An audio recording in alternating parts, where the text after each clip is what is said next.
மூலிகைகளை இலைத்தழைகள் என்று எண்ணாமல் அதில் உள்ள சத்துக்கள் என்ன என்பதை பற்றி எண்ணி அதை நாம் எவ்வாறு உட்கொள்ள வேண்டும் என்பதை பற்றி நமக்கு விளக்க வருகிறார் டாக்டர் கௌதமன் அவர்கள். நம் விடியலை வா நிகழ்ச்சியின் அடுத்த பகுதியாக வரவிருப்பது பல்லாண்டு வாழ்ந்திட. அன்பான கலைஞர் தொலைக்காட்சி நேயர்களுக்கு என்னுடைய இனிமையான காலை வணக்கங்கள். இன்னைக்கு நம்ம பார்க்கக்கூடிய தாவரத்துடைய பெயர் யானை சுவடி அப்படின்னு சொல்லக்கூடிய ஒரு கொடி வகை தாவரம். யானை சுவடியை பொறுத்தவரையிலும் பார்த்தீங்கன்னா இது இலையுடைய அமைப்பு பார்த்தீங்கன்னா பார்ப்பதற்கு ஒரு பெரிய கூம்பு வடிவிலான இலைகளை கொண்டிருக்கும். யானை நடந்து செல்லும்போது எவ்வாறு அதோடைய சுவடிகள் இருக்குமோ அதே போல் சுவடிகளை கொண்டிருக்கக்கூடிய ஒரு இலை அமைப்பை கொண்டிருக்கும். குளிர்ந்த பிரதேசங்களில் மலைப்பகுதிகளில் ரொம்ப அழகாக வளரக்கூடிய ஒரு கலை செடி வகை தாவரம் இந்த யானை சுவடி. யானை சுவடியை பொறுத்தவரையிலும் பார்த்தீங்கன்னா இன்றைக்கு இதய சம்பந்தப்பட்ட நோய்களுக்கு ஒரு மிகச்சிறந்த மருந்து அப்படின்னு சொல்லலாம். நம்மளுடைய தேசிய ஆயுர்வேத மருத்துவ நிறுவனத்தில் ஒரு ஆராய்ச்சியை மேற்கொண்டார்கள். என்னென்னா, இந்தியாவில் குறிப்பாக இதய நோய் சம்பந்தப்பட்ட பாதிப்புகள் அதிகமாக ஏற்படுறதுனால இதய அறுவை சிகிச்சைகள் செய்து கொண்டால் கூட நிறைய பேருக்கு அதில் நல்ல பலன் கிடைக்காமல் ஒரு சூழல் இருக்கிறதுனால ஏன் மூலிகைகளிலிருந்து மருந்துகள் தயாரித்து அதை ஒரு தடுப்பு மருந்தாக இந்தியா முழுவதும் கொடுக்கக்கூடாது அப்படிங்கிற ஒரு ஆராய்ச்சி 2007ஆம் ஆண்டு தொடங்கப்பட்ட ஆராய்ச்சி இன்று வரலும் தொடர்ந்து நடந்து கொண்டிருக்கிறது. டெல்லியில் இருக்கக்கூடிய எய்ம்ஸ்ன்னு சொல்லக்கூடிய all India institute of medical சயின்சஸும் இதில் சேர்ந்து தேசிய ஆயுர்வேத மருத்துவ நிறுவனம் ஜெய்ப்பூரில் இருக்கக்கூடியவங்களும் டெல்லியில் இருக்கக்கூடிய மருத்துவமனையும் சேர்ந்து சில மூலிகைகளை வரிசைப்படுத்தி அந்த மூலிகையிலிருந்து எந்த தரமான மருந்துகளை எவ்வாறு தயாரிக்க வேண்டும் அப்படிங்கிற ஒரு விஷயத்தை முறைப்படுத்தி அதன் பிறகு இந்த யானை சுவடியிலிருந்து எடுக்கக்கூடிய அந்த சூரணத்தை மாத்திரைகளாக கொடுக்க ஆரம்பித்தார்கள்.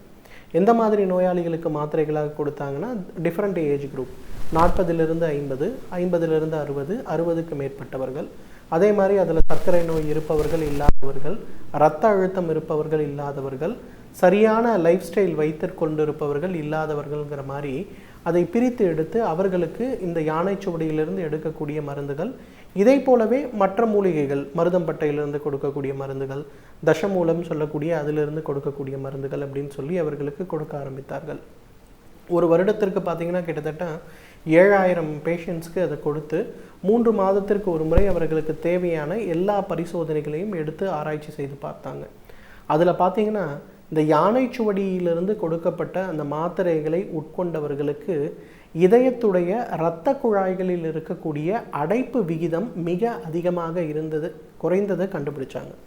ஏன்னா மற்ற மருந்துகளை கொடுக்கும் போதும் மற்ற உணவு கட்டுப்பாடுகளை கொடுக்கும் போதும் அவர்களுக்கு அதுக்கும் இதுக்கும் இருக்கக்கூடிய வித்தியாசத்தை பார்க்கும்போது அவர்களுக்கு இதய அடைப்பை குறைக்கின்ற சக்தி இந்த யானை சுவடியிலிருந்து கொடுக்கப்பட்ட மூலிகைக்கு இருந்தது அப்படின்னு கண்டுபிடிச்சாங்க.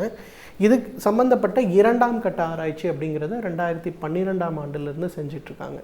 அதில் என்ன கொடுத்துட்ருக்காங்கன்னா, நிச்சயமாக அறுவை சிகிச்சை தேவை அப்படின்னு சொன்னக்கூடிய பேஷண்ட்ஸு, ஆனால் அவர்களுடைய மற்ற உடலியல் காரணங்களால் அவர்களுக்கு அறுவை சிகிச்சை செய்ய முடியாது அப்படின்னு இருக்கக்கூடிய அந்த மாதிரி இருக்கக்கூடிய ஒரு 10,000 பேஷண்ட்ஸை எடுத்து அவர்களுக்கு இந்த மருந்தை 2012ஆம் ஆண்டிலிருந்து தொடர்ந்து கொடுத்துட்ருக்காங்க.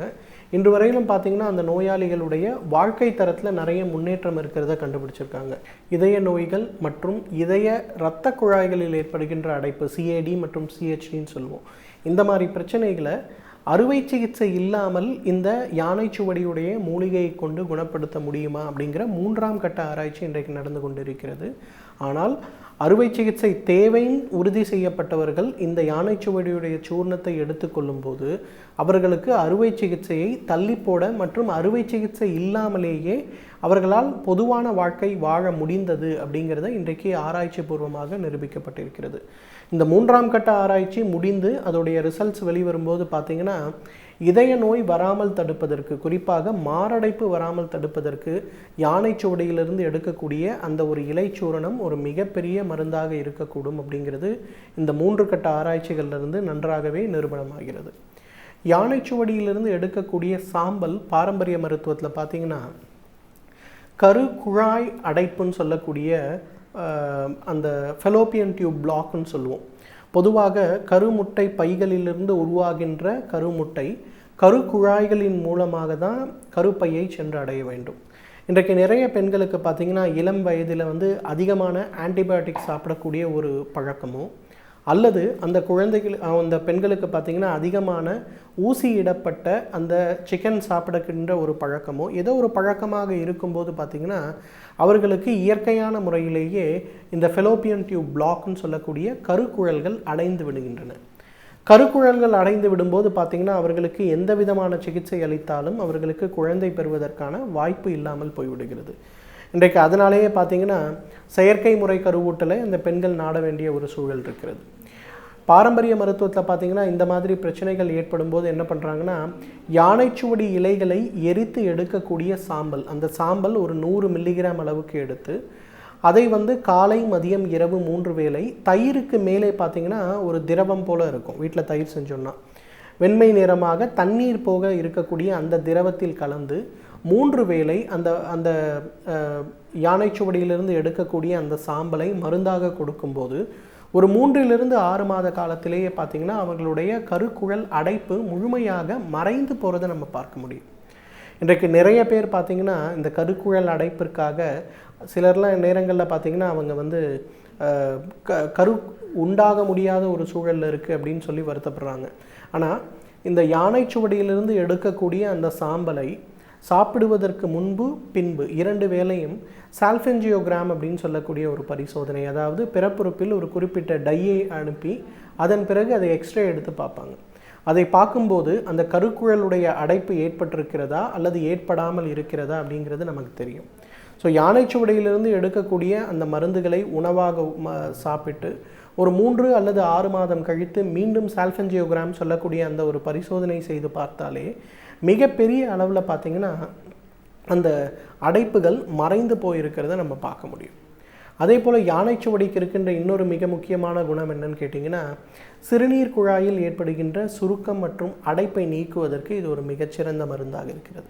யானைச்சுவடியுடைய இலைகளை எடுத்து ஒரு 20 கிராம் அளவுக்கு எடுத்து 1 லிட்டர் தண்ணீர் அளவுக்கு 20 கிராம் இந்த இலைகளை இட்டு நன்றாக கொதிக்க வைத்து அதை 1/2 லிட்டராக குறைக்க வேண்டும்.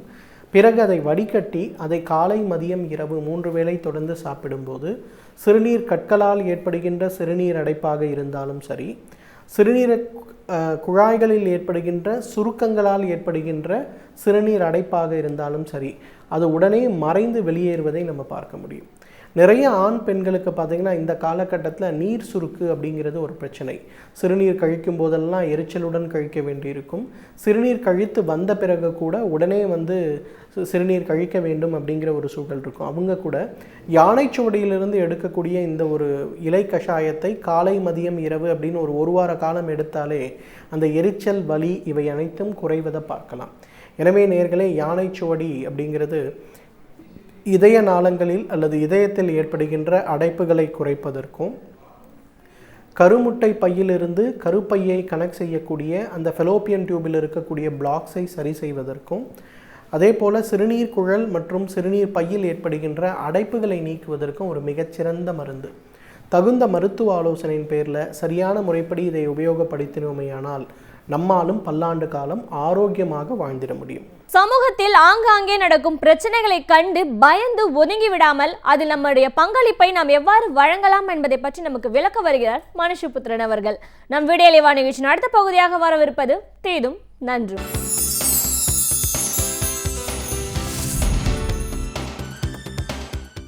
வணக்கம் நண்பர்களே, இன்னும் ஒரு இனிய காலை பொழுதில் தீதும் நன்றும் நிகழ்ச்சியில் உங்களை சந்திப்பதில் மிக்க மகிழ்ச்சி அடைகிறேன். திராவிட முன்னேற்றக் கழகத்தினுடைய தேர்தல் அறிக்கை, இந்த அறிக்கை என்னவெல்லாம் செய்யப்போகிறது, இந்த மக்களுக்கு எத்தகைய ஒரு மாற்றத்தை கொண்டு வருவதற்கான தொலைநோக்குள்ள திட்டங்களை தீட்டி அது அந்த அறிக்கையை வெளியிட்டிருக்கிறது என்பதை பற்றி நாம் விரிவாக இங்கே பேசி வருகிறோம். அப்படி பேசி வருகிற போது எப்படி இந்த தேர்தல் அறிக்கை ஒரு மக்களினுடைய தேவைகளை அல்லது ஒரு நவீன காலகட்டத்தினுடைய தேவைகளை புரிந்து கொண்டு அதன் அடிப்படையில் உருவாக்கப்பட்டிருக்கிறது என்பது மட்டுமல்ல, சம வாய்ப்பு, சமநீதி, எல்லோரும் இணையாக இருப்பது என்கிற அடிப்படையில் சர்வதேச மன்றங்கள், ஐநா மன்றங்கள் உருவாக்கிய கொள்கைகளின் அடிப்படையில் இந்த தேர்தல் அறிக்கை தயாரிக்கப்பட்டிருப்பதையும் நாம் ஒவ்வொரு துறையாக எடுத்துக்கொண்டு பேசி வருகிறோம்.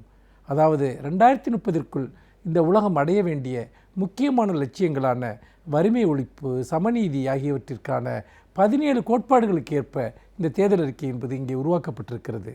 ஆக இதில் இன்றைக்கு நாம் பேச இருப்பது உயர்கல்வியை பற்றி. ஏற்கனவே நாம் ஆரம்ப கல்வியை பற்றி பேசினோம்.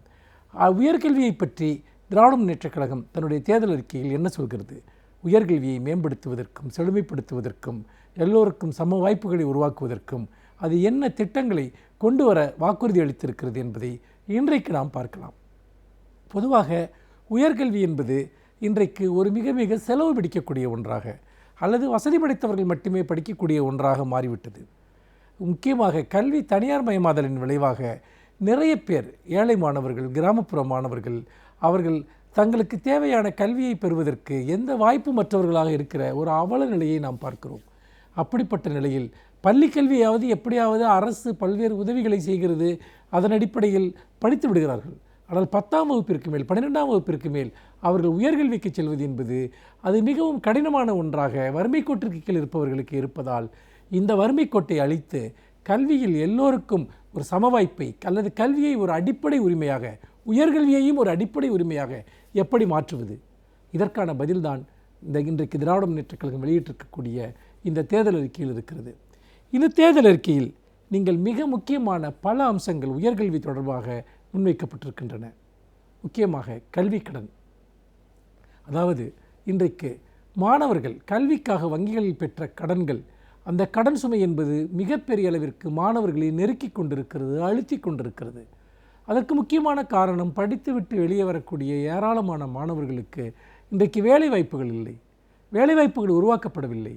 அப்படி வேலைவாய்ப்புகளே இல்லாத ஒரு சூழலில் அவர்கள் எப்படி தங்கள் கடனை திருப்பி கட்டுவார்கள்? மாறாக வங்கிகளிடமிருந்து கடுமையான அழுத்தம் அவர்களுக்கு ஏற்படுகிறது, நெருக்கடி அவர்களுக்கு ஏற்படுகிறது. இதன் காரணமாக பல இடங்களில் மாணவர்கள் அவமானப்படுத்தப்படக்கூடிய ஒரு சூழல் கூட இருக்கிறது. திராவிட முன்னேற்றக் கழகம் ஆட்சிக்கு வந்தால் கல்வி கடன்களை முழுமையாக தள்ளுபடி செய்வோம் என்கிற ஒரு மிகப்பெரிய ஒரு வாக்குறுதியை இளைஞர்களுக்கு கொடுத்திருக்கிறது. இது உண்மையில் இளைஞர்களுக்கு மெட்டற்ற ஒரு மகிழ்ச்சியை கொடுக்கக்கூடியது மட்டுமல்ல, அவர்களுக்கு ஒரு விடுதலை உணர்வை கொடுக்கக்கூடிய ஒன்றாகவும் இருக்கிறது. என்றால் கல்விக்கடன் என்கிற அந்த அவமானத்திலிருந்து அவர்களை முற்றாக விடுவிக்கக்கூடியதாக இந்த அறிவிப்பு இருப்பதை நாம் பார்க்கிறோம். இது ஒரு விஷயம்.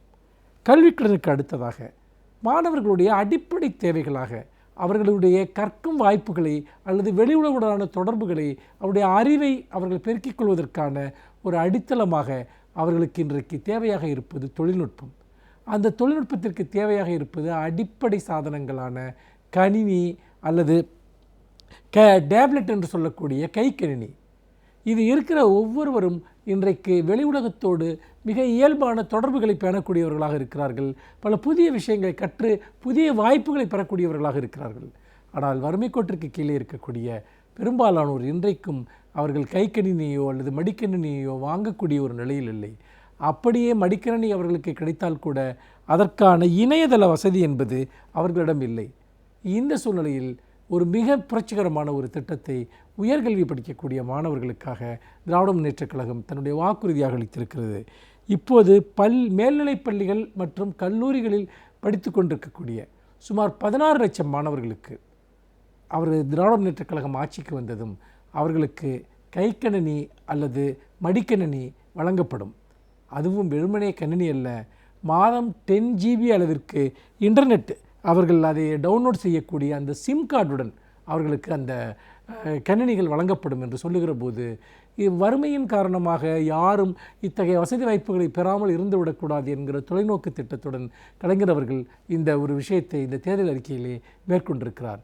அதாவது எப்படி ஒரு சென்ற ஆட்சியின் போது வண்ண தொலைக்காட்சி பெட்டிகளை கொடுத்ததன் மூலமாக ஒரு மிகப்பெரிய தகவல் தொழில்நுட்ப புரட்சியை கலைஞர் ஏற்படுத்தினாரோ, அதே போல் இப்பொழுது அதனுடைய அடுத்த கட்ட வளர்ச்சியாக இந்த மடிக்கணினி அல்லது கைக்கணினியை இணையதள வசதியுடன் வறுமை கோட்டிற்கு கீழே உள்ள மாணவர்களுக்கு கொடுப்பதன் மூலமாக அடுத்த கட்ட சமூக புரட்சிக்கு கலைஞர் வித்திடுகிறார் என்றுதான் நாம் சொல்ல வேண்டும். அடுத்ததாக மிக முக்கியமான ஒரு விஷயம்,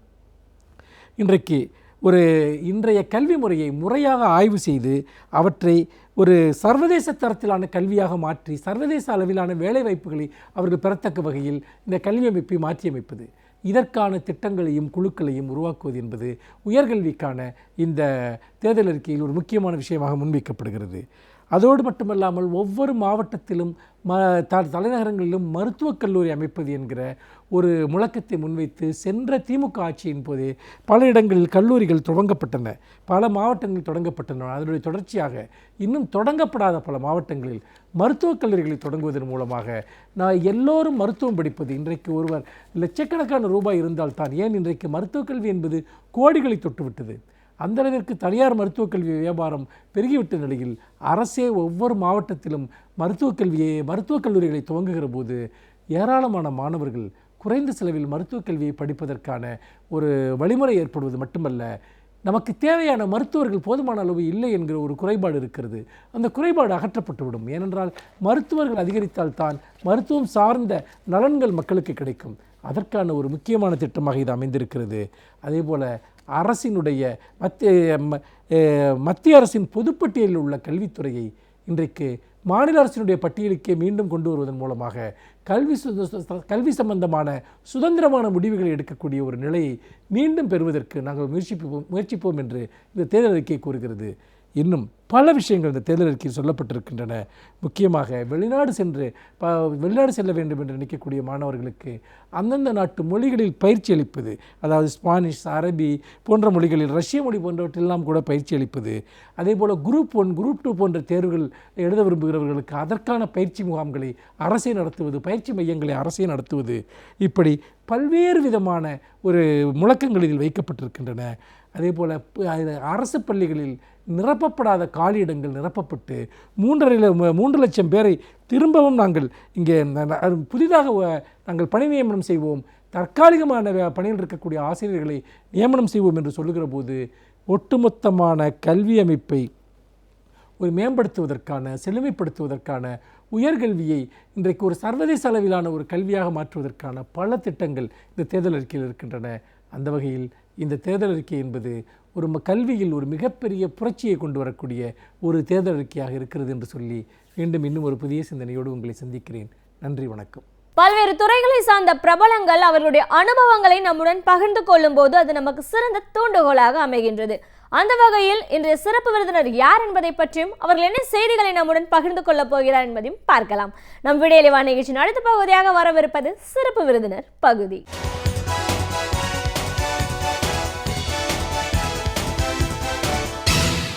வணக்கம் நேயர்களே, விடியலேவா நிகழ்ச்சியின் சிறப்பு விருந்தினருக்கான நேரம் இது.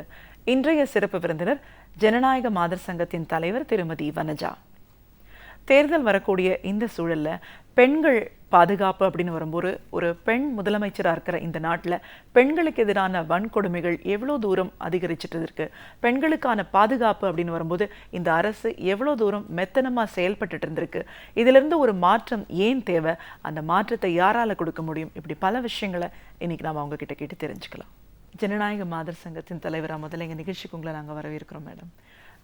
இன்னைக்கு தேர்தல் வரக்கூடிய இந்த ஒரு சூழலில் இந்த 5 ஆண்டு கால அதிமுக ஆட்சியில் பார்த்திங்கன்னா பல நிலைகளில் எல்லா துறைகளுமே ஒரு முடக்கமான ஒரு சூழலில் தான் இருக்கிறத நம்ம பார்த்துட்ருக்கோம். அதுலேயும் குறிப்பாக இன்றைக்கி பெண்கள் வரும்போது பெண்களுக்கு எதிரான வன்கொடுமைகள், பெண்களுக்கு பாதுகாப்பு அப்படின்னு வரும்போது பெரிய அச்சுறுத்தலான ஒரு சூழல் தான் இன்றைக்கி நிலவரத்தை பார்க்குறோம்.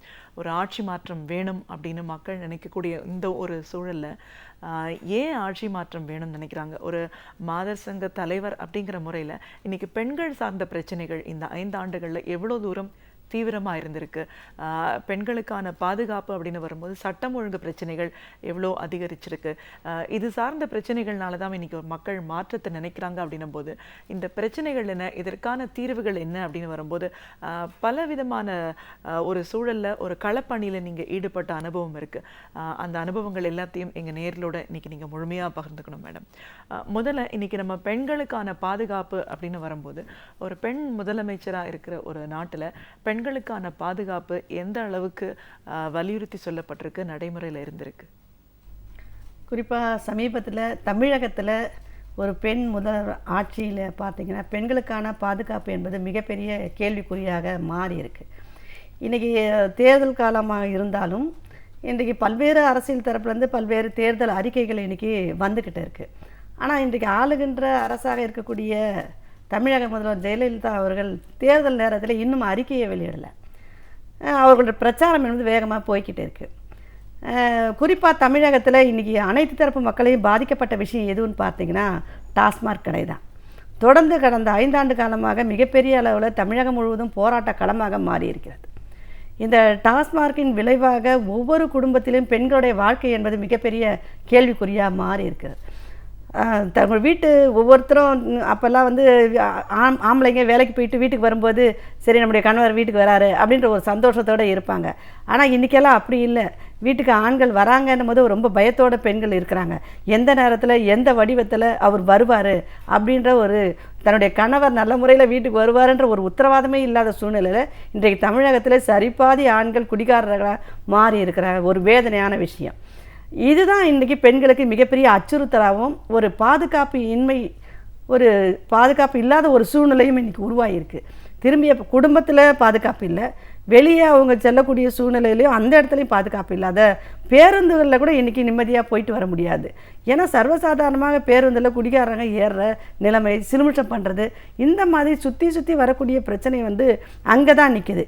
இன்றைக்கி ஆட்சியாளர் சொல்கிறது இவங்க தேர்தல் அறிக்கையில் பார்த்திங்கன்னா நாங்கள் வந்து கடந்த 5 ஆண்டு காலத்தில் எல்லாமே செய்துட்டோம் அப்படின்றாங்க.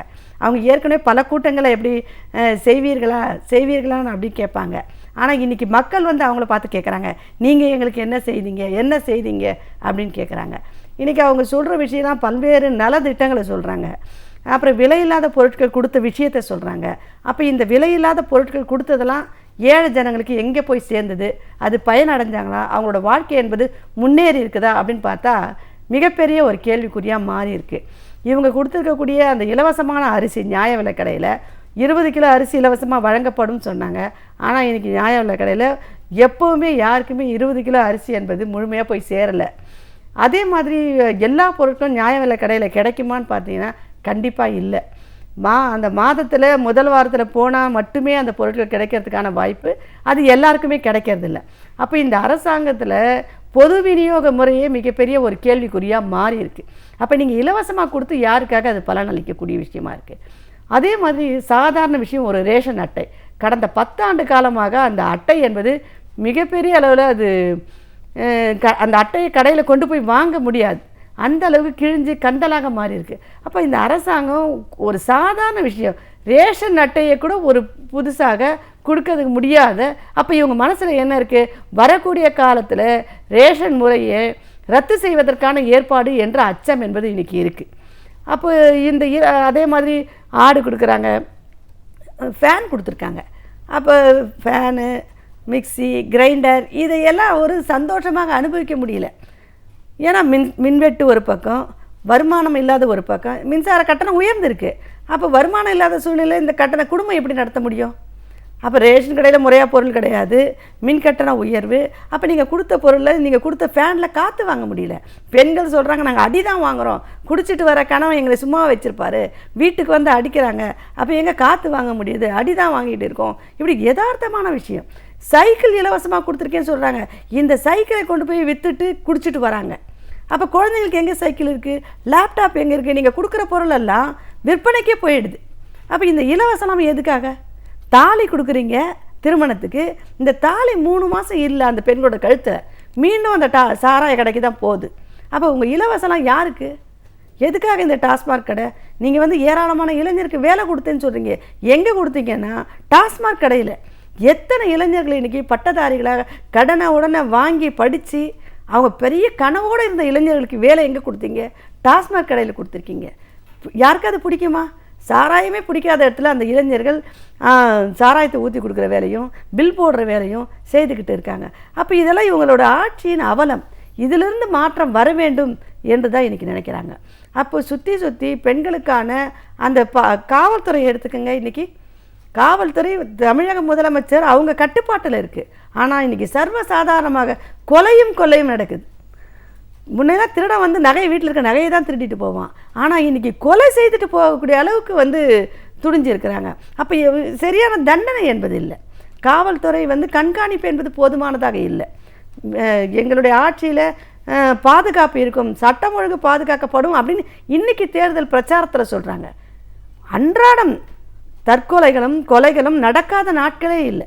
குறிப்பாக பெண்கள் கொலை செய்யப்படுவது அதிகரிச்சிருக்கு. அப்போ இவங்க எப்படி பெண்களுக்கு இவங்க ஆட்சியில் பாதுகாப்பு கிடைக்கும்? இவங்க பேசுவதை யார் நம்புவாங்க? இன்றைக்கு மாற்றத்தை விரும்புகின்ற மக்கள் அதிகரிச்சிருக்காங்க. இந்த அரசை தூக்கி எறிவதற்காக மக்கள் காத்துக்கிட்டு இருக்காங்க. எந்த விதத்திலையும் இவங்களுக்கான ஒரு சூழ்நிலை பாதுகாப்பு என்பது இன்னைக்கு இல்லை. விலைவாசி உயர்வை எடுத்துக்கோங்க. இவங்க ஆட்சிக்கு வரும்போது இருந்த விலையை விட 2 மடங்கு உயர்ந்திருக்கு. ஏழை எளிய மக்கள் பயன்படுத்தக்கூடிய பால், பருப்பு, எண்ணெய், அரிசி இவை அனைத்தும் கடுமையான விலை உயர்வு. அப்போ இவங்க ஆட்சியில் யாருக்காக என்ன செய்தீங்க? புதிய ஒரு வேலைவாய்ப்பை உருவாக்கலை. இருந்த வேலையெல்லாம் போயிடுச்சு. வேலைவாய்ப்பு அலுவலகத்தில் இன்றைக்கி 1 கோடி நெருங்க போகுது. மக்களுக்கு அதன் மீது இருந்த ஒரு நம்பிக்கை போயிடுச்சு. வேலைவாய்ப்பு அலுவலகத்தில் பதிவு செய்தால் வேலை கிடைக்கும் என்ற நம்பிக்கை இழந்து இன்றைக்கி இளைஞர்கள் பதிவு அலுவலகத்துக்கே போகாமல் மனநல பாதிக்கப்பட்டு இன்றைக்கு இருக்காங்க. பல்வேறு தவறான முறைகளை அவங்க கையாளுறாங்க. ஏன்னா அந்த வேலை கிடைக்காத வருமானம் கஷ்டப்பட்டு அண்டாங்குண்டா அடகு வச்சு பிள்ளைங்களை படிக்க வச்சவங்க இன்றைக்கி தண்டசோராக சுற்றிட்டு இருக்க, தண்டசோறுன்ற பட்டத்தை அம்மா கிட்டேருந்து வாங்கிக்கிட்டு இருக்க இளைஞர்களாக மாறி இருக்காங்க. இதுக்கு காரணம் தமிழக அரசு புதிய வேலை வாய்ப்பை உருவாக்காதது தான் காரணம். எல்லாம் தனியார் மயமாக மாறி இருக்குது. இன்றைக்கு ஏராளமானவர்கள் முறைசாரா தொழிலாளர்களாக மாறி இருக்காங்க. முறைசாரா தொழிலாளர்கள்னால் இன்றைக்கி அவங்க வேலைக்கு போனால் தான் கூலி, இல்லை என்றால் கிடையாது. அப்போ அவங்க கிடைக்கிற கூலியே குறைவு, வேலையும் அன்றாட கிடைப்பதில்லை. நாம் தொடர்ந்து போராடிக்கிட்டு இருக்கோம். குறைஞ்சபட்சம் இந்த முறைசாரா தொழிலாளராக இருக்கக்கூடியவங்களுக்கு ஒரு 10,000 ரூபாயாவது வருமானம் கொடுக்க வேண்டும் அப்படின்னு சொல்கிறோம். அதுலேயே நலவாரியம் ஒன்று வச்சுருக்காங்க. அந்த நலவாரியத்திலே ஏராளமான குளறுபடி. முறையாக பாதிக்கப்பட்டவங்களுக்கு கொடுக்கறதே கிடையாது. அவங்களுக்கு அந்த திருமணமான அந்த உதவித்தொகை கொடுக்கறது கிடையாது. அதாவது உதவித்தொகை, பென்ஷன் உதவித்தொகை இதையும் முறையாக கொடுக்கறதில்ல. இது கிடைக்கிறது 1000 ரூபாய். இந்த 1000 ரூபாய் இன்றைக்கி இருக்கக்கூடிய சூழ்நிலை யாராலையும் முதியோராக இருந்தாலும் சரி, விதவையாக இருந்தாலும் சரி, தங்களுடைய வாழ்க்கையை நடத்தவே முடியாது. அந்த அளவுக்கு ஒரு மோசமான இன்றைக்கி சூழ்நிலை என்பது உருவாயிருக்கு. இந்த 1000 ரூபாய் வாங்குவதற்கு கூட அந்த தாசில்தார் அலுவலகத்தில் லஞ்சம் கொடுத்தால்தான் கிடைக்கும் என்ற ஒரு நிலைமை. இந்த முதியோர் பென்ஷன் உட்பட முன்பெல்லாம் முறையாக வீடு தேடி வரும். இப்போது தனியார் வங்கியில் போடப்படுறது. இவங்க கான்ட்ராக்ட் முறையில் எந்த இடத்துல கொடுப்பாங்கன்னே தெரியாது. இந்த வயதானவர்களும் விதவைகளும் எந்த மாதத்தில் எந்த தெருவில் போய் நம்ம வாங்கிறது என்று தெரியாமல் அலைக்கழிக்கக்கூடிய ஒரு சூழ்நிலை. அப்போ இந்த உதவித்தொகை யாருக்கு பலன் அளிக்கும்? முதல்ல இந்த 1000 ரூபாய் போதுமானதாக இல்லை. இதை பாதிக்கப்பட்டவர்கள் உடனே கிடைக்கிற ஏற்பாடு என்பது இல்லை. அப்போ இது கிடைச்சாலும் மாதம் கிடைக்கிறதுக்கான ஏற்பாடு இல்லை. அப்போ இதெல்லாம் இந்த அரசு கண் துடைப்பு வேலையை தான் செய்கிறது. இது மக்கள் மனதில் ஆழமாக மிகப்பெரிய வெறுப்பை ஏற்படுத்தியிருக்கிறது. ஒரு மாற்றத்தை விரும்புகிறாங்க. இன்றைக்கி அரசியலில் இன்றைக்கு அதிமுக அரசை தூக்கி எறிவது, ஒரு மாற்றம் வர வேண்டும் என்ற மனநிலையில் மக்கள் போயிருக்கிறாங்க. நம்மளால் பார்க்க முடியுது. கண்டிப்பாக மேடம்.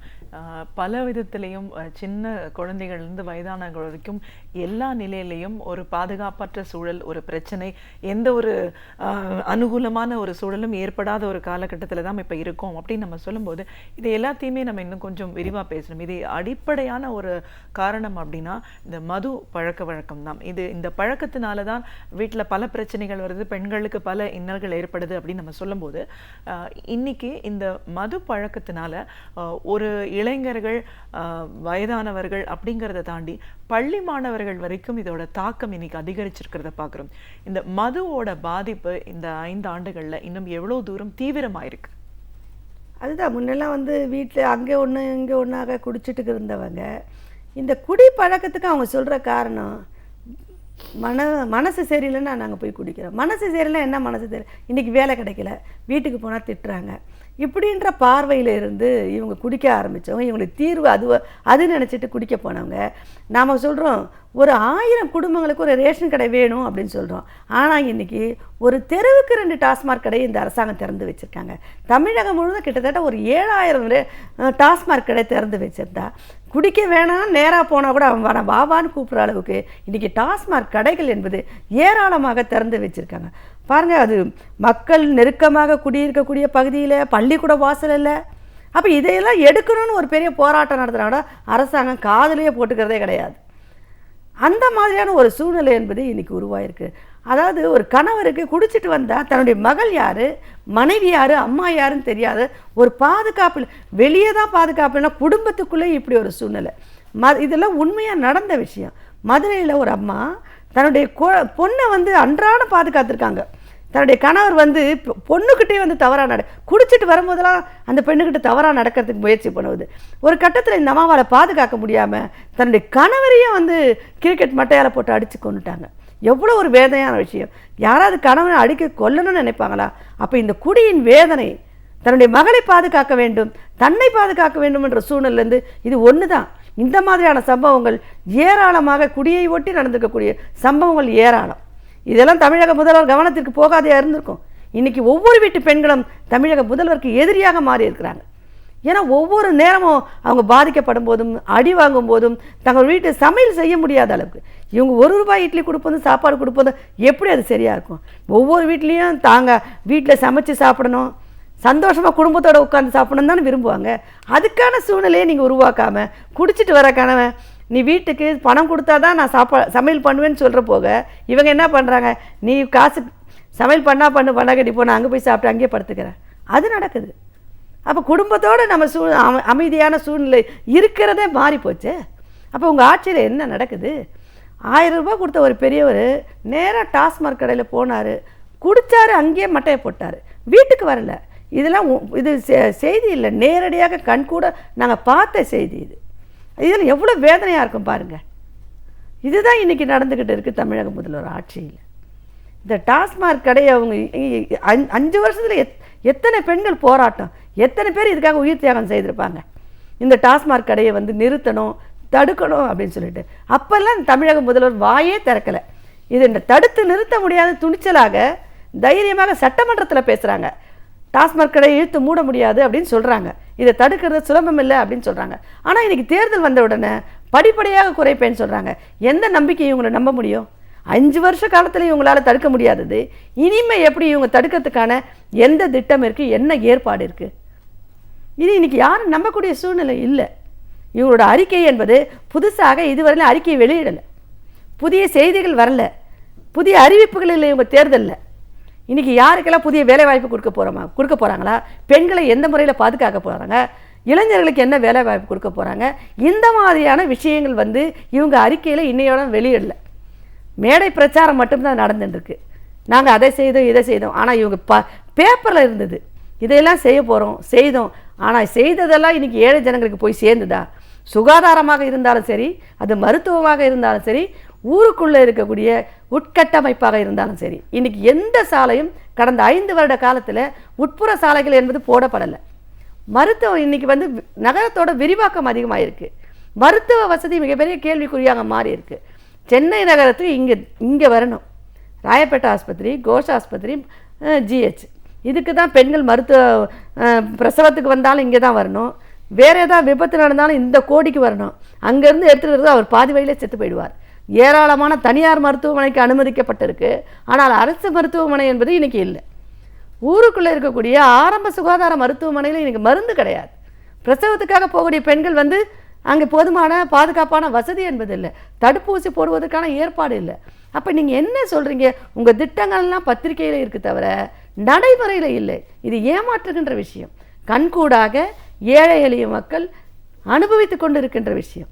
எத்தனை குடும்பங்களை இன்றைக்கி தற்கொலை, பெண்கள் குடும்பத்தோடு துடிக்க துடிக்க குழந்தைய இடுப்பில் வச்சுக்கிட்டு, இன்றைக்கும் பத்திரிகை செய்தி 3 வயசு குழந்தைய வச்சுக்கிட்டு எரிஞ்சிட்டாங்க. குடும்பத்தில் பற்றாக்குறை, நிம்மதி இல்லாத சூழ்நிலை, கடன் தொல்லை. இதன் காரணமாக வேலை இல்லாத சாதாரண குடும்பத்தில் இருக்கவங்க இன்றைக்கி தற்கொலை பண்ணிட்டு சாகக்கூடிய ஒரு சூழ்நிலை. துடிக்க துடிக்க சாகிறது இந்த ஆட்சியில் தானே பார்த்துக்கிட்டு இருக்கோம். அது விவசாயியாக இருந்தாலும் சரி, ஒரு தொழிலாளியாக இருந்தாலும் சரி, ஆட்டோ தொழிலாளியாக யாராக இருந்தாலும் இன்றைக்கு சாமானியமாக குடும்பத்தை நடத்த முடியவில்லை. ஒரு உத்தரவாதமான வருமானம் இல்லாத சூழ்நிலையில் எப்படி குடும்பம் நடத்த முடியும்? இது தற்கொலைக்கு போய் முடியுது. அப்போ இவங்க வேடிக்கை பார்த்துட்டு இருக்காங்க. இந்த செய்தியெல்லாம் போகாதா? அன்றாட பத்திரிகையில் செய்திகள் இவங்க பார்க்கலையா? அப்போ செய்வீங்களான்னு இவங்க கேட்குறது. இன்றைக்கி மக்கள் வந்து திருப்பி கேட்குறாங்க, நீங்கள் என்ன எங்களுக்கு செய்ய போகிறீங்க? நீங்கள் என்ன செய்தீங்க இந்த 5 வருஷத்தில்? உங்கள் இலவசம் எங்களுக்கு முறையாக வந்து சேரலை. உங்கள் திருமண உதவி திட்டம் உண்மையானவங்களுக்கு வந்து சேரலை. முதியோர் பென்ஷன் வந்து உண்மையானவங்களுக்கு வந்து சேரல. இன்றைக்கி தமிழகத்தில் எல்லா மாநிலத்தை விட கூடுதலாக பெண்கள் மீதான வன்முறை தமிழகத்தில் நடக்குது. தனி பெண்கள், கணவனை இழந்த பெண்கள், கணவனால் கைவிடப்பட்ட பெண்கள் இன்றைக்கி தமிழகத்தில் அதிகமாக இருக்காங்க. இதுக்கெல்லாம் என்ன காரணம்? தமிழக முதல்வரோட கொள்கை தான் காரணம், டாஸ்மாக் கொள்கை தான் காரணம், முறையான வருமானம் இல்லாத காரணம், விலைவாசி உயர்வு காரணம். இதெல்லாம் 2 மடங்காக உயர்ந்திருக்கு இன்றைக்கி தமிழக முதல்வர் ஆட்சியில். சட்டம் ஒழுங்கு எப்படி இருக்குது? ஒரு தமிழ்நாட்டை பொறுத்த வரைக்கும் இப்போ சட்டம் ஒழுங்கு அப்படின்னும் போது முதலமைச்சர் நேரடி கட்டுப்பாட்டில் இருக்கும்போது பெண்களுக்கும் பாதுகாப்பு இல்லை, நாட்டில் இருக்கிற மற்றவங்களுக்கும் எந்த விதமான ஒரு பாதுகாப்பும் இல்லாத ஒரு சூழல் நம்ம பார்க்குறோம். தினம் கொலை கொள்ளை சம்பவங்கள் அதிகரிச்சுட்டு இருக்கிறத பார்க்குறோம். இப்படிப்பட்ட ஒரு சூழலில் சட்டம் ஒழுங்கை சரியான முறையில் நிர்வகிக்கக்கூடிய ஒரு தலைமை இன்னைக்கு எப்படி செயல்பட்டு இருக்கு? நீங்கள் சொன்னது கரெக்டான விஷயம். சட்டம் ஒழுங்கு தமிழகத்தில் மிகப்பெரிய கேள்விக்குறியாக மாறி இருக்கிறது. இந்த 5 ஆண்டு காலத்தில் ஏராளமான காவல் நிலைய மரணங்கள் நடந்திருக்கு. அதை வந்து தீர்ப்பில் கூட ப்ரூவ் பண்ணியிருக்காங்க. இன்றைக்கி காவல்துறையினரை வந்து மாறுவேடத்தில் திருடர்களாக மாறியிருக்கு அவல நிலைமை. ஒரு தமிழக முதல்வர் பொறுப்பில் இருக்கக்கூடிய ஒரு காவல்துறையில் பணி செய்யக்கூடிய அந்த இடத்தில் லஞ்சம் ஊழல் அதிகரிச்சிருக்கு. எத்தனை ஆதாரங்களோடு படம் பிடித்து காட்டப்பட்டிருக்கு. அதே மாதிரி என்கவுண்டர் என்பது அதிகரிச்சிருக்கு. காரணமே இல்லாத என்கவுண்டர்கள் நடந்திருக்கு. இதெல்லாம் அதுக்கப்புறம் சாதாரணமானவர்கள் காவல் நிலையத்தில் போய் புகார் கொடுக்க முடியாது. பாதிக்கப்பட்டவர்கள் நியாயம் கிடைக்காது. குறிப்பாக பெண்கள். தமிழகத்தில் இன்றைக்கி ஆணவ கொலை என்பது ஒரு 3 ஆண்டுகளில் 80ஐயும் தாண்டி நடந்திருக்கு. அப்படி இந்த காதல் திருமணம் செய்துக்கிறவங்க காவல் நிலையத்தில் புகார் கொடுத்தா அப்படி வந்தவங்களை பாதுகாக்கிற ஏற்பாடு என்பது இல்லை. நேரடியாக அவங்க பெற்றோரிடம் சம்மந்தப்பட்டவங்ககிட்ட விட்டுட்டு இல்லை எங்களுக்கு பாதுகாப்பு வேணும் அப்படின்னு அவங்க புகார் கொடுத்தாலும் அதை பற்றி கவலையே படாத ஒரு விளைவாக இன்றைக்கு 80க்கும் மேற்பட்ட கொலைகள் நடந்திருக்கு. அப்போ சட்டம் ஒழுங்கு இவங்க சரியான முறையில் பயன்படுத்துவதில்லை, தவறாக பயன்படுத்துவது. காவல்துறை இது தமிழக முதல்வர் வந்து இதை பற்றி கவலையே படுறதில்லை. இன்றைக்கி சர்வசாதாரணமாக நான் ஏற்கனவே சொன்னது போல் காவல் நிலைய மரணங்கள் அதிகரிச்சிருக்கு. அதே மாதிரி கொலையும் கொள்ளையும் நடந்திருக்கு. திருடு இதையெல்லாம் தடுக்க முடியல. சாதாரணமாக நியாயத்துக்காக போராட்டம் நடத்துனாங்கன்னா அங்கே அவங்கள போட்டு அடித்து நொறுக்குவது இது நடக்குது. ஆனால் இந்த மாதிரியான குற்றங்களை தடுப்பதற்கான ஏற்பாடு என்பது இல்லை. அதே மாதிரி சென்னை நகரத்தில் இன்றைக்கி சமீபத்தில் என்ன நடந்திருக்குன்னா, மழை வெள்ளத்தால் பாதிக்கப்பட்டாங்கன்னு ஒரே காரணத்துக்காக நகரத்தில் இருக்கக்கூடிய சாதாரண ஏழை எளிய மக்கள் எல்லாம் நகரத்துக்கு அப்பாற்பட்டு இடத்துல குடியமர்த்திருக்காங்க. அவங்களுக்கான வேலை வாய்ப்பு, அவங்க பிள்ளைங்க படிக்கிறதுக்கு இது எந்த விதமான வசதியும் இல்லாமல் நகரத்தின் ஒதுக்குப்புறத்தில் வீடு கட்டி கொடுத்துருக்காங்க. ஆனால் இன்றைக்கி மழை வந்த போது அந்த இடத்திலும் ஃபுல்லாக தண்ணி வந்து பாதிக்கப்பட்டிருக்காங்க. அப்போ இவங்க யாரை பாதுகாக்கிறாங்கன்னா, இங்கே இருக்கக்கூடிய நிலங்களை எல்லாம் கார்ப்பரேட் நிறுவனங்களுக்கு விற்றுட்டு ஏழை ஏழை ஜனங்களை ஒதுக்குப்புறமாக வைப்பதற்கான ஏற்பாடு இந்த காலகட்டத்தில் நகரத்தில் ஏழைகள் இருக்க முடியாத ஒரு சூழ்நிலையை தமிழக அரசு உருவாக்கி இருக்கிறது. இதெல்லாம் இன்றைக்கி தமிழகத்தோட ஒரு மிகப்பெரிய ஒரு அவல நிலைமையாக மாறி இருக்குது. கண்டிப்பாக மேடம். தலைவர் கலைஞர் அவர்களது தேர்தல் அறிக்கை வந்து இன்னைக்கு பொதுவாக மக்கள் மத்தியில் ஒரு பெரிய வரவேற்பை பெற்றதாக சொல்லலாம். அதுக்கு ஒரு முக்கியமான காரணம் மக்கள் நலம் சார்ந்த விஷயங்களில் முதன்மையான இடம் வந்து மதுவிலக்கு கொடுத்துருக்கு. அது சட்டமாக்கப்படும் சொல்லியிருக்காங்க. அதுக்கு அடுத்தபடியாக அந்த டாஸ்மாக் நிறுவனத்தை மாற்றி அமைக்கணும், மறுவாழ்வு கொடுக்கணும் அப்படின்ற மாதிரியான விஷயங்கள் எல்லாம் முழுமையாக சொல்லப்பட்டிருக்கு. இதெல்லாம் சொன்னதுக்கு அப்புறமா ஜெயலலிதா அவர்கள் வந்து மதுவிலக்கு படிப்படியாக கொண்டு வருவோம் அப்படின்னு சொல்லியிருக்காங்க. ஆனால் சட்டமன்றத்தில் அதற்கான சாத்தியம் இல்லைன்னு அப்படின்னு சொல்லுவாங்க. இன்னைக்கு தேர்தல் வரக்கூடிய இந்த சூழல்ல மக்கள் மத்தியில இந்த 2 விதமான கருத்துக்கு எந்த மாதிரியான ஒரு நிலைப்பாடு அவங்க எடுப்பாங்கன்னு நீங்க நினைக்கிறீங்க? இது தவிர்க்க முடியாத ஒரு காரணத்தினால தான் அவங்க வந்து டாஸ்மாக் கடையை படிப்படியாக குறைக்க முடியும்னு சொல்லியிருக்காங்க. இன்றைக்கி எல்லா தரப்பிலும் எல்லா அரசியல் கட்சிகளும் இன்றைக்கி நேரடியாக கண்கூடாக பார்த்த காட்சி இந்த டாஸ்மாக் கடையால் தமிழகமே நிலைகுலைந்து இருக்குது. அதனால் உடனடியாக டாஸ்மாக் கடையை கட்டுப்படுத்தணும், அது இனி கொண்டு வரக்கூடாது, வேண்டாம் அப்படின்ற அந்த முடிவுக்கு எல்லா கட்சியிலிருந்தும் இன்றைக்கி எல்லா மக்கள் மத்தியிலிருந்தும் மிகப்பெரிய எதிர்ப்பு வந்ததுனால இன்றைக்கு எல்லாரும் அதை தடுத்து நிறுத்தணும் ஒரு முயற்சி. வேறு வழியே இல்லாமல் இவங்க வந்து இந்த வார்த்தையை படிப்படியாக குறைப்பேன்னு சொல்லியிருக்காங்க. இது ஒரு நம்பகத்தன்மையை ஏற்படுத்தலை. யாருமே நம்பவே மாட்டாங்க. 5 வருஷத்தில் எவ்வளோ பெரிய போராட்டம் நடத்தின போதெல்லாம் இதை குறைப்பதற்கான எந்த ஏற்பாடும் இல்லாமல் ஒவ்வொரு தீபாவளி பொங்கல் பண்டிகையின் போது அந்த ஊழியர்களை கட்டாயப்படுத்துவது, இந்த விற்பனையை அதிகப்படுத்த வேண்டும், இல்லை என்றால் உங்கள் மீது நடவடிக்கை, ஏன் விற்பனை அதிகமாகவில்லை, அதுக்கு மிகப்பெரிய ஆய்வு, இதெல்லாம் நடந்திருக்கு. இதனால் அந்த ஊழியர்கள்லாம் கடுமையாக பாதிக்கப்பட்டிருக்காங்க. அதையெல்லாம் செய்த இந்த அரசு திடீரென்று இப்போ வந்து நாங்கள் படிப்படியாக குறைப்போம் என்பது யார்கிட்டையும் ஒரு நம்பகத்தன்மையை ஏற்படுத்தலை. இன்றைக்கி மக்கள் வந்து முழுமையாக இந்த டாஸ்மார்க்கை தடுத்து நிறுத்துபவர்களே ஆதரவு தரக்கூடிய ஒரு சூழ்நிலை என்பது உருவாயிருக்கு. அது யார் என்பது மக்களுக்கும் தெரியும். அது கண்டிப்பாக அவர்களுக்காக இன்றைக்கி வாக்கு என்பதே, ஓட்டு என்பதே இதை தான் நிர்ணயிக்கப் போகிறது. ஏன்னா இந்த டாஸ்மார்க்கால் சரிபாதியாக இருக்கக்கூடிய பெண்கள் இன்றைக்கி பாதிக்கப்பட்டிருக்காங்க. அதனால் இதிலேருந்து எந்த அரசு தீர்வு கொடுக்குறாங்களோ அவங்களுக்கு தான் கண்டிப்பாக வாக்களிப்பாங்க. இவங்களுக்கு இது நம்பிக்கை இழந்திருக்கிறாங்க. படிப்படியாக குறைப்பேன் என்று சொல்லுகின்ற வார்த்தையே குறிப்பாக பெண்களுக்கு நம்பிக்கை இழந்திருக்கிறாங்க. அதனால் கண்டிப்பாக இவர்களுக்கு வருவதற்கான வாய்ப்பு என்பதே மிகப்பெரிய குறை. கண்டிப்பாக மேடம். இன்னும் வயதானவர்கள் அப்படின்னு சொல்லும்போது இந்த ஓய்வூதியம் அதை வந்து அதிகரிப்பேன் அப்படின்னு சொல்லி தலைவர் கலைஞர் அவர்கள் அறிக்கையில் சொல்லியிருக்காங்க. ஓய்வூதியம் பற்றி நீங்கள் ஏற்கனவே சொல்லியிருக்கீங்க. முன்னாடி அந்த பணத்தை வாங்குறதுக்கு வயதானவர்கள் படும் சிரமங்களை பற்றி நீங்கள் சொல்லியிருக்கீங்க. இந்த 5 ஆண்டுகளை பொறுத்த வரைக்கும் அந்த பணம் அப்படிங்கிறதே ரொம்ப குறைவானது. அதையும் முழுமையாக கிடைக்காம அதுலேயும் லஞ்சம், ஊழல் அப்படின்ற ஒரு விஷயம் இருக்குது. ஸோ இந்த ஒரு நிலைப்பாட்டு இது எப்படி இருந்திருக்கு? இதில் என்ன மாதிரி மாற்றம் வரணும்? இந்த முதியவர்கள் அப்படின்னு பார்க்கும்போது கூட இன்றைக்கு தமிழகத்தில் ஏராளமானவர்கள் தனித்து விடப்பட்ட, வயதானவர்கள் தனித்து விடப்பட்டிருக்கக்கூடிய ஒரு சூழ்நிலை என்பது அதிகரிச்சிருக்கு. முதியோர் இல்லங்கள் அதிகரிச்சிருக்கு. இதுக்கெல்லாம் என்ன காரணம்? குடும்பத்தில் பற்றாக்குறையினால இந்த முதியோர் வந்து பாரமாக மாறி போகிற சூழ்நிலை. இவங்கெல்லாம் வந்து முதியோர் இல்லங்களில் கொண்டு போய் விட்டுருக்குறாங்க. அப்போ இவங்களுக்கான ஒரு நிவாரணம் வழங்க வேண்டும் என்பது மிகப்பெரிய ஒரு கோரிக்கை. இது ஆரம்பத்தில் 400 ரூபாய் இருந்தது, இந்த 400 ரூபாய் இன்றைக்கி 1000 ரூபாய் ஆயிருக்கு. ஆனால் இன்றைக்கு இருக்கக்கூடிய விலைவாசி உயர்வு அவங்களோட வாழ்க்கையை நடத்துவதற்கு 1000 ரூபாய் என்பது போதுமானதாக இல்லை. நாங்கள் ஜனநாயக மாதர் சங்கத்தின் சார்பாக பல்வேறு மட்டங்களில் பல போராட்டங்களை நடத்தியிருக்கோம். இப்படி இந்த முதியோருக்கும் விதவைகளுக்கும் வழங்கக்கூடிய இந்த நிதி 4000 ரூபாயாக வழங்க வேண்டும் என்பது எங்களுடைய கோரிக்கை. ஏன்னா கேரளாவில் இந்த மாதிரி நிதி வழங்கிட்டு இருக்காங்க. அதை மாதிரி தமிழகத்திலும் இந்த கூடுதலான இந்த முதியோருக்கான உதவித்தொகையை அதிகப்படுத்த வேண்டும். உண்மையிலேயே பாதிக்கப்பட்டவங்களுக்கு இது போய் சேர வேண்டும்.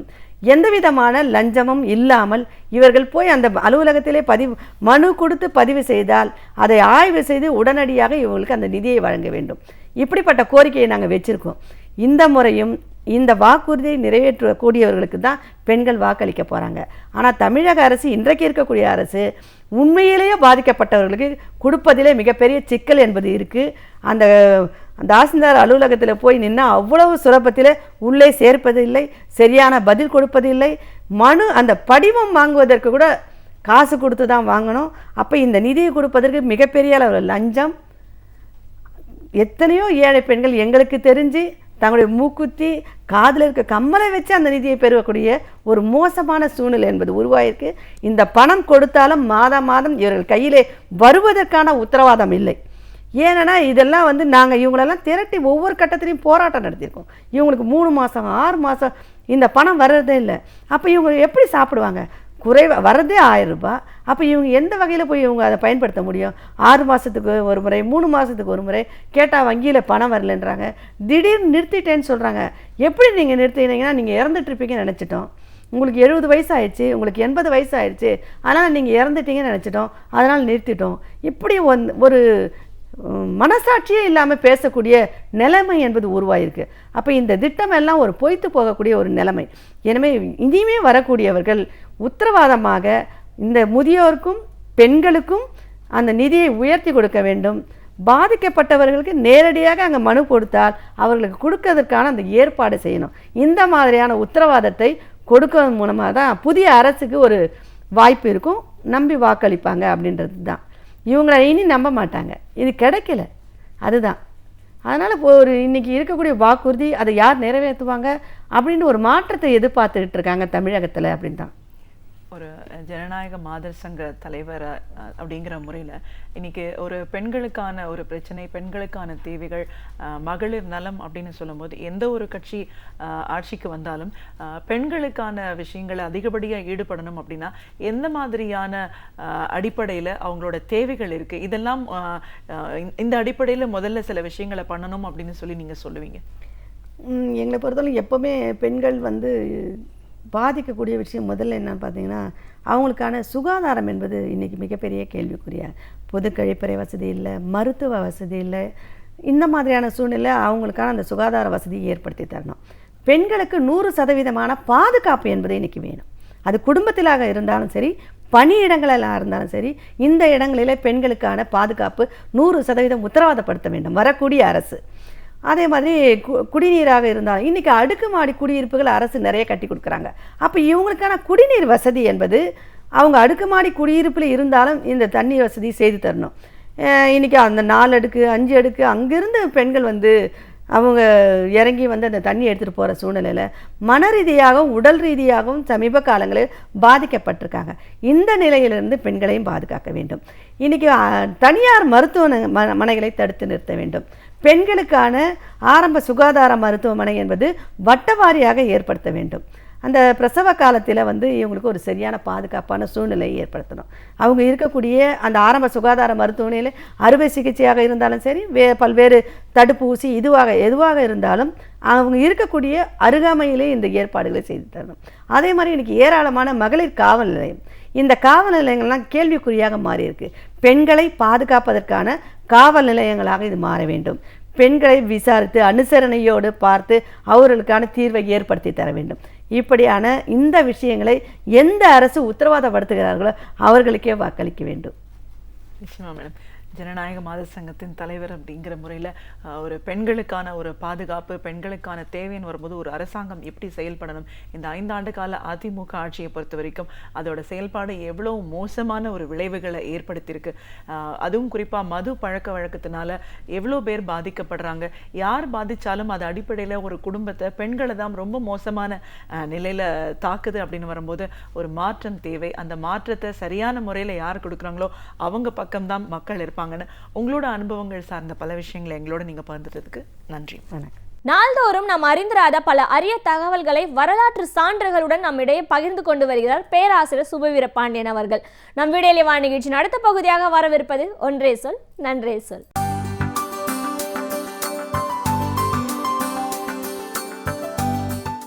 அனைவருக்கும் வணக்கம். இன்றைய உலகத்தில் எது பெரியது என்று நாம் ஒரு வினாவை முன்வைத்தால் பல்வேறு விடைகள் வரக்கூடும். பொதுவாக பணம்தான் பெரிது என்று பலர் நினைக்கிறார்கள். செல்வத்தை விட செல்வாக்கு பெரிது என்று கூறுகிறவர்கள் உண்டு. பதவிக்கு இணையாகுமா இவையெல்லாம் என்று கேட்கிறவர்கள் இருக்கிறார்கள். எல்லாமே பெரியவைதான். எல்லாமே நம்முடைய புகழுக்கும் நம்முடைய வாழ்வின் உயர்வுக்கும் தேவையானவைகள்தான். செல்வம் வேண்டும், செல்வாக்கு வேண்டும், பதவி வேண்டும்.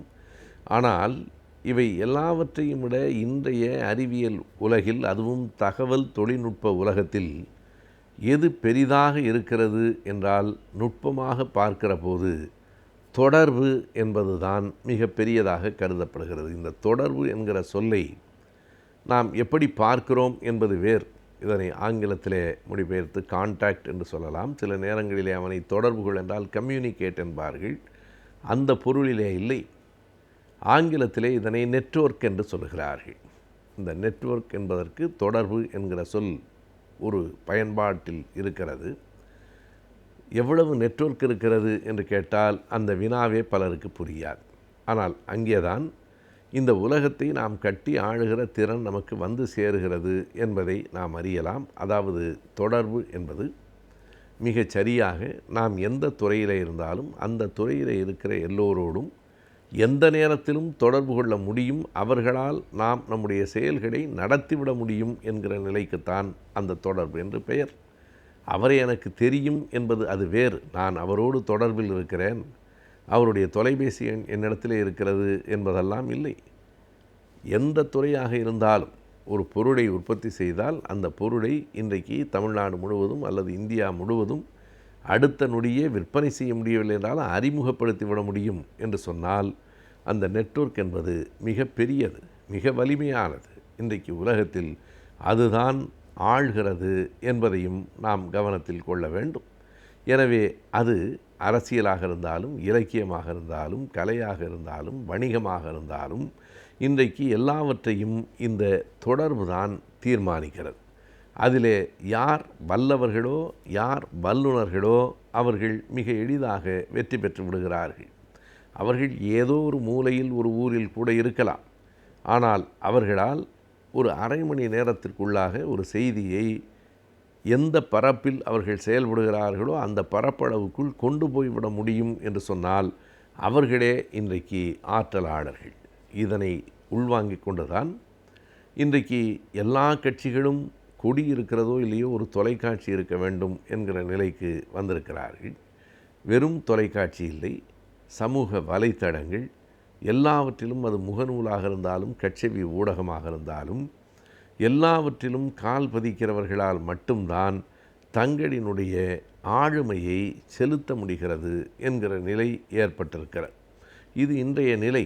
ஆனால் நேற்றைய வாழ்வில் கூட நாம் பார்த்தால் யார் கூடுதலாக தொடர்புடையவர்களாக இருக்கிறார்களோ அவர்கள்தான் செல்வாக்குடையவர்களாக இருந்தார்கள். நேற்றைக்கு தொடர்பு என்னும் சொல்லுக்கு பொருள் வேறு, இன்றைக்கு தொடர்பு என்னும் சொல்லுக்கு பொருள் வேறு. நேற்றைக்கு தொடர்பு என்பது கூட இந்த ஊரில், இந்த மாவட்டத்தில் இத்தனை பேரை தெரியும் என்பதே அன்றைக்கு ஒரு பெரிய செல்வாக்காக இருந்தது. இந்த செல்வாக்கு என்பதே தொடர்பில் இருந்து தான் வருகிறது. யாரையுமே எனக்கு தெரியாது, நான் உண்டு என் வேலை உண்டு என்று வீட்டில் இருக்கிறேன் என்று சொன்னால் அவனுக்கு தொடர்பும் இல்லை, செல்வாக்கும் இல்லை, ஆளுமையும் இல்லை என்றுதான் பொருள்.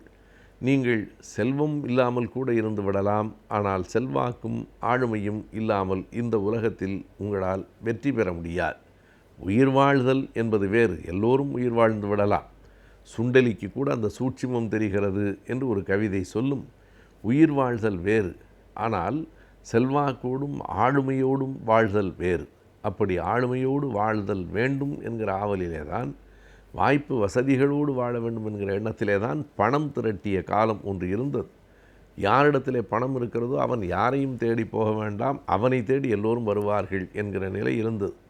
இன்றைக்கு யாரிடத்திலே இந்த நெட்வொர்க் என்று சொல்லப்படுகிற தொடர்பு இருக்கிறதோ அவனை தேடி எல்லோரும் வந்து கொண்டிருக்கிறார்கள், பணக்காரர்கள் உட்பட என்பதை நாம் பார்க்கிறோம். இது ஒரு கால மாற்றம். இந்த மாற்றத்தை அறிவியலும் தொழில்நுட்பமும் தான் கொண்டு வந்திருக்கிறது. எனவே வருகிற மாற்றத்தை முன் உணர்ந்து அதனை நாம் கவனமாக அந்த சொல்லை பயன்படுத்த வேண்டும். முன் உணர்ந்து எவன் கைப்பற்றி கொள்ளுகிறானோ அவனே வாழ்வில் வெற்றி பெறுகிறான். இந்த தொடர்பு சாதனங்களை புறக்கணித்துவிட்டு இனி எந்த துறையிலுமே எவராலும் வெற்றி பெற முடியாது. நான் ஒரு அறிவாளி, புத்தகம் எழுதி கொண்டிருக்கிறேன். நான் ஒரு பெரிய வணிகம் செய்து கொண்டிருக்கிறேன். நான் உற்பத்தி செய்து கொண்டிருக்கிறேன். என்ன வேண்டுமானாலும் நீங்கள் செய்யலாம். ஆனால் என்ன செய்தாலும் இந்த தொடர்பு வட்டம் அல்லது இந்த தொடர்பு வலை நம்மிடத்திலே இல்லை என்று சொன்னால் எதனாலும் எந்த பயனும் இல்லை என்கிற நிலை இன்றைக்கு ஏற்பட்டிருக்கிறது. எனவே இதனை உணர்ந்து கொண்டு ஒவ்வொரு காலகட்டத்திலும் ஒவ்வொரு மாற்றம் வருகிறது. உடல் வலிமையை நம்பிக்கொண்டிருந்த உலகம் ஒன்று இருந்தது. இன்றைக்கும் உடல் வலிமைக்கு ஒரு மதிப்பு இருக்கிறது என்றாலும் அந்த மதிப்பு மிக பின்னுக்கு போய்விட்டது என்பதை நாம் பார்க்கிறோம். இந்த தொடர்பு என்பதிலே கூட முன்பெல்லாம் மேடைகள், பொதுக்கூட்டங்கள் என்பவை வலிமை வாய்ந்தனவாக இருந்தன. இன்றைக்கு அவை பின்னுக்கு தள்ளப்பட்டு அவற்றுக்கு முன்னால் செய்தித்தாள்கள், அவற்றையும் தாண்டி தொலைக்காட்சிகள், அதனையும் தாண்டி சமூக வலைத்தளங்கள் என்று இந்த தொடர்பு வலை வட்டம் விரிந்து கொண்டே போகிறது. அதனை மிக தெளிவாக வளருகிற நம்முடைய பிள்ளைகளுக்கும் கூட நாம் கற்றுக் கொடுக்க வேண்டும். நம்முடைய கவனம் எங்கே குவிய வேண்டும், எந்த ஒன்றையும் எழுதி விடுவதோ உற்பத்தி செய்து விடுவதோ திறமை உடையது தான் என்றாலும் அது போதுமானதில்லை. அதை நம்முடைய தொடர்பு வட்டத்தின் மூலம் விரிவுபடுத்துகிற போதுதான் உலகம் நம்மை ஒரு ஆளுமை உடையவனாக ஏற்று திரும்பி பார்க்கும் என்கிற நிலை இன்றைக்கு வந்திருக்கிறது. எனவே தொடர்பு என்பதை முன் நாம் பயன்படுத்திய விதத்தில் இப்போது பயன்படுத்த முடியாது. முன்பு இருந்த மதிப்பை விட இன்றைக்கு அது மிகப்பெரிய மதிப்புடையதாக ஆகியிருக்கிறது. செல்வத்தை விட, செல்வாக்கை விட நெட்வொர்க் என்று சொல்லப்படுகிற இந்த தொடர்பு வலைதான் இன்றைக்கு எதையும் தீர்மானிக்கிற ஒன்றாக இருக்கிறது என்பதை நாம் அறிந்து கொள்ள வேண்டும்.